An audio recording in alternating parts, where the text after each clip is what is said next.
Hey everyone. So I want to talk about fighting. In this episode, I'm going to talk about fighting in front of your kids, fighting with each other while your kids are watching. Hi everyone, I'm Jennifer Colari. I'm a child and family therapist and a parenting coach and the founder of Connected Parenting. And welcome to the Connected Parenting Weekly Podcast. Join me every week and we'll tackle everything from temper tantrums to bedtime to sibling issues to teenage angst. Parenting can be so wonderful, but it can be so hard. Parents often say to me, "Hey, can you just come live at my house?" This is the next best thing. Let's do this together. So the first thing I'm going to tell you, because I'm a therapist and I talk to kids all the time and I hear what they say about these things. First of all, your children are listening way more than you think they're listening. They are listening to all kinds of arguments and conversations. And even when you think they're asleep, they're not always asleep. You think they're not paying attention, they're paying attention. I know because they sit in their sessions with me and they tell me how hurtful it is and how frightening it is when their parents fight. Or for some kids, how just endless and exhausting it is. I have lots of kids who say, I go in my room, I put the pillow over my head, I just don't want to hear it anymore. So let's talk about this because, listen, fighting happens. And certainly as a family therapist, if I have a couple and they come to me, because I do marital counseling as well, if I have a couple that comes to me and they say, we don't fight, I worry about that couple because you have to be having conversations. You sometimes healthy aggression, sometimes really getting things out in the open is really important. As long as you're learning from the fight, as long as you walk away going, okay, what can I do to make the situation better? What have I learned from this interaction with my spouse? How am I going to take this information and become a better version of myself? If that's what happens when you're fighting and you're not fighting all the time, then that's healthy and that's okay. Occasionally, if you're fighting in front of your kids, you can have a really good moment and a really good teaching moment about that. You can say, do you remember how you get really mad at your sister and brother and you say, I hate them and I wish they were never born, and do you love your sister? Yes, I do. Do you mean that now? No, I don't. Well, that's what happens to adults too. That sometimes when adults get really upset and really angry, they say things too at the time that they don't mean. And then you can talk about how much you love each other and that you're learning from these mistakes and that you can recover. And those are really good things as long as that's not happening all the time, every day. So I'll tell you, I've had a bunch of kids that have talked to me about this over the years, but I can think of one little girl actually in particular. Her parents fought all the time in front of her, just bickering, and it was pretty ugly. And they went to Disneyland. And she was very excited. She couldn't wait to get to Disneyland. She was so happy. And there they are in Disneyland, and her parents are fighting. They're fighting, they're screaming, and was the happiest place on earth, not the happiest place on earth for this child. And she basically just broke down in tears and was crying, right in the middle of Main Street while her parents were fighting. And she was crying in my office, really talking about how hard it is because your children love both of you. They love both of you. They are in pain when they see you fight. They don't want to take sides. It scares them when you fight. It frightens them. They don't know how to help. So here's the thing. If you have to fight, if you have to argue by text, go out to the garage, wait until you're 100% sure that the kids are asleep. Find ways to not do it in front of your children. You would not walk up to your child and slap them in the face. When you are fighting and screaming at each other and hurtfully attacking each other in front of your children, it is like walking up and slapping them in the face. It's very, very hurtful to them. Some of the dangerous things that we do or couples do is they sometimes pull the child in. Are you seeing this? Can you believe what your father's doing? Look at your mother. See what she does? She does this every time to me. When you do that, you're pulling them in. They cannot win. They can't win in a conversation like that. It's frightening. It's humiliating. They're worried about, hurting the other. It's not fair. You can't do it. You just cannot do it. I know that when we're angry and we're heated and our frontal lobe has shut off and we're incredibly limbic, that we are looking for validation. We literally are looking and think, is somebody going to come down from the sky and see what this person is doing? Is somebody going to make this right? Because this is ridiculous. We're sort of looking everywhere to have validation. But that's never going to happen, first of all. And it really cannot happen from your children. The other mistake is that they think, oh, we're not really fighting, right? We're just bickering. But that constant kind of jabbing and eye rolling and that sort of stuff all the time is really hard for the kids too. So I would say if you're really struggling, if you're really having a difficult time and you've got to have these conversations, or you completely disagree with how your spouse or your partner is handling a particular situation, try to schedule a time later where you can have even an argument about it. That's fine, but really try hard not to do it in front of the children. You can do that thing that I think I've taught this in other podcasts where you can be very angry. I'm so angry. There is so many things that I would love to say right now. I'm so mad, but this is not the time and it's not the place, and I would regret it later. So you're sort of getting that anger out, but there are no words that are matching that. So there are no words that are now flying around the room that you can't take back.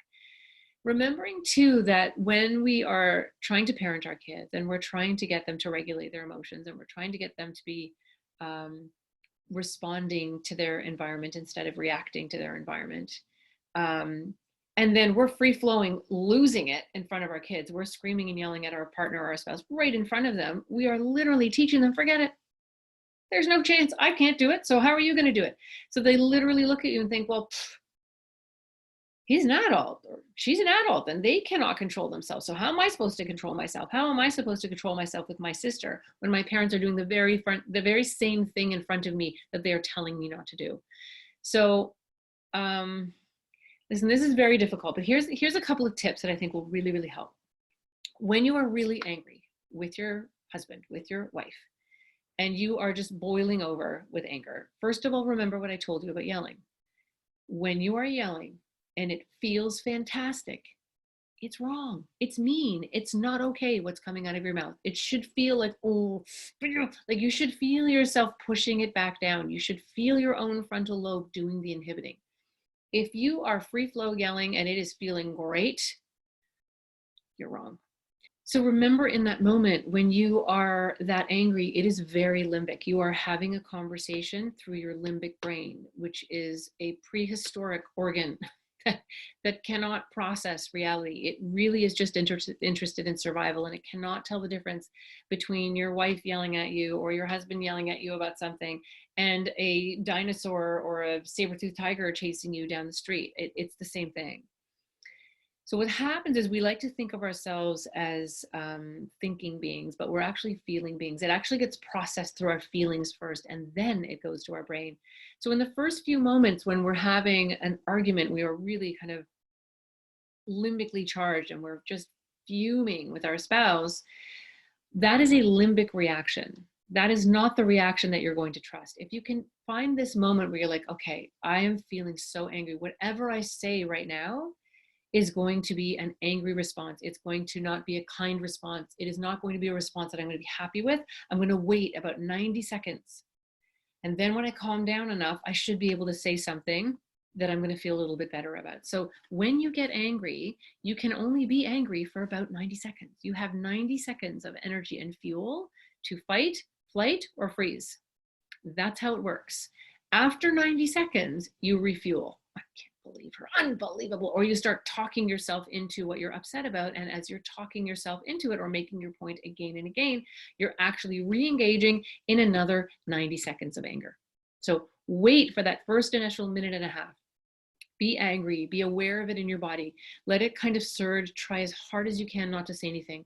Wait 90 seconds, then see if you can have a response, because it's much more likely in that moment that that response is going to be somewhat attached to your frontal lobe, which is a part of the brain that's actually able to process and take perspective and think really carefully about what you're doing. Here's another trick that's really important. When you're arguing with someone, when you are really in a heated moment with another person, if you can find a way to repeat the phrase in your mind, they are hurting, they are in pain, and they don't know what else to do. They are hurting, they are in pain, and they don't know what else to do. They're in pain, they are afraid. Find any way that you can. Don't say this out loud because you'll really upset the person. This happens inside your head. So while they're saying things to you, you're not really so much listening to what they're saying, because what anyone is saying to you when they're yelling is not an accurate reflection of what they're feeling anyway. Take that moment, anchor yourself, and just repeat that phrase. Override what they're saying with that phrase over and over and over again. And what's so interesting is it's going to change the micro expressions in your face. It's going to change the energy that you're putting out there. Your partner or spouse will pick up on that. And without saying a word, try this, try it. Without saying a word, you can often shift the tone of the conversation. If you can remember to use the calm technique with your husband, your wife, your spouse, your partner, it would be fantastic. I always say, though, the closer the person is to you, the harder it is to do. But if you can do it, it is an absolute superpower. You will de-escalate the situation. You will diffuse. You will flood them with oxytocin and serotonin, and take the brain from a fight or flight response to an oxytocin based response, where you're actually having a very different kind of conversation. Remember to breathe. You've got to breathe. If you're like, you're breathing like this, your heart is going to start pounding. Your muscles are going to tense up. You're going to be breathing rapidly. You're going to send all of these signals to your brain that you are in danger, that it's not your spouse. It's something absolutely threatening and dangerous in front of you. And when you do that, you're going to sever contact with your frontal lobe, and you're going to be reacting to the situation instead of responding to that situation. So making sure that you are breathing, you are relaxing your shoulders, you're doing everything you can to send a signal to your brain that this is not a life-threatening event. Also remember that when you have an argument or a fight with your spouse, you've probably been having the same argument for however long you've been together. Different topics, whether or not you put the garbage out, or you remember to do this, or you never help me with that, or I'm the only one that does this. But underneath that is what I call our theme song. So it will be a deep-seated issue that we have likely carried around in us since childhood that goes beyond our partner or our spouse.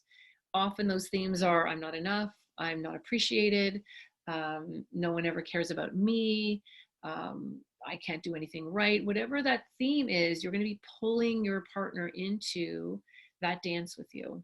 And so when you can start to recognize, oh, maybe that is my theme song. Maybe that's my internal fear that is coming up in this moment, and it really isn't so much about that person. And then the final thing to really remember, besides the fact that your children are watching you, is to remember that you can always repair. You can always go back and repair. Sometimes it's true, sometimes you can go too far, but hopefully this is reaching people who are just in kind of normal, everyday, bickering, yucky conversations with each other, some big fights, but really you want to stay together, and you want to be a unit, and you want to show your children that you have a working relationship, and that you can learn from your mistakes, you can learn from your fights, but remember to go back and repair. That's where most of the learning comes. The fight can be frustrating and it can be awful, but if that argument turns into a conversation where you walk away not focused on how terrible the other person is, because that's a mistake we always make. You can do that in the beginning. Just let yourself do that for a minute. Allow yourself that, and then take a moment and say, okay, the behavior that I'm seeing in my spouse is at least in part due to me. Right? If you can own the part of it that is yours, if you can own the part of yourself that is in some small way responsible for the behavior that you're seeing back, that's the part that you can change. You can never change the other person. You never will change the other person.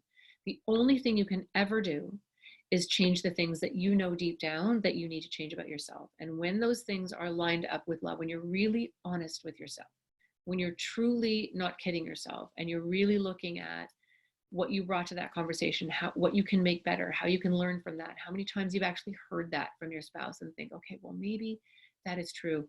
You can also try to relive the conversation, which we often do, which makes it worse, but I'm going to give it a twist. You're going to relive the conversation, but you're going to try to take the point of view of your spouse.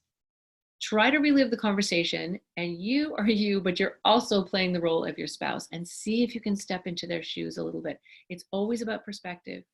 We're always the good guy in our story.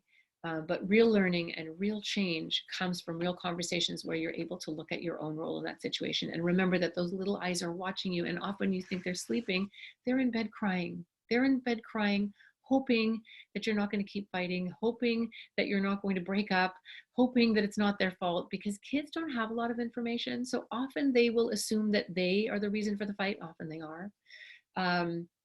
But they'll assume it's something that has to do with them. It's so important to understand that when you think you're hiding these things from your kids, you're often not. So remembering to go back and repair with them, use the calm technique with them as well, when you are debriefing an argument that you've had, and try really, really hard not to do this in front of your kids. I know it's tough. It really is. And we're human. We're all human. But whenever possible, really try to keep it away from little ears. Hi, I'm Barrett Kaleri from Connected Parenting. I hope you enjoyed our podcast. And don't forget to check us out on the web at connectedparenting.com and like us and follow us on Facebook.